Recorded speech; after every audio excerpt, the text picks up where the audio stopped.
Répondant aux angoisses grandissantes sur la guerre en Ukraine, le président français Emmanuel Macron a assuré mercredi soir dans une allocution télévisée qu'il faudra des réformes, du choix, du courage dans la nouvelle ère qui s'esquisse face à un rapprochement entre les États-Unis et la Russie. Nous devons continuer d'aider les Ukrainiens à résister, jusqu'à ce qu'ils puissent négocier avec la Russie une paix solide pour eux-mêmes et pour nous tous.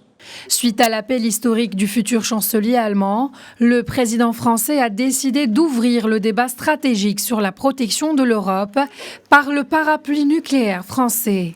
Cela intervient au moment où la nouvelle administration Trump fait craindre un désengagement des États-Unis en Ukraine et une rupture historique de leur alliance avec les Européens. Notre dissuasion nucléaire nous protège.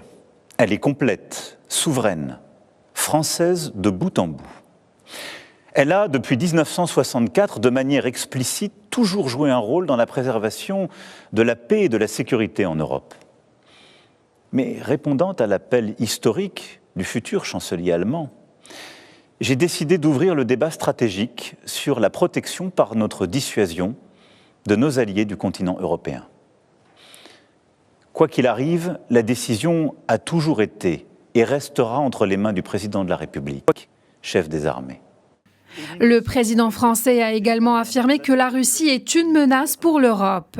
Qui peut donc croire, dans ce contexte, que la Russie d'aujourd'hui s'arrêtera à l'Ukraine? La Russie est devenue, au moment où je vous parle et pour les années à venir, une menace pour la France et pour l'Europe.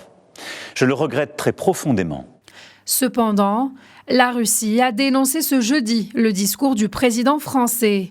Le porte-parole du Kremlin, Dmitri Peskov, a lui accusé le président français de vouloir que la guerre continue en Ukraine, au moment où la Russie et les États-Unis font part de leur intention d'avancer en vue de pourparlers de paix.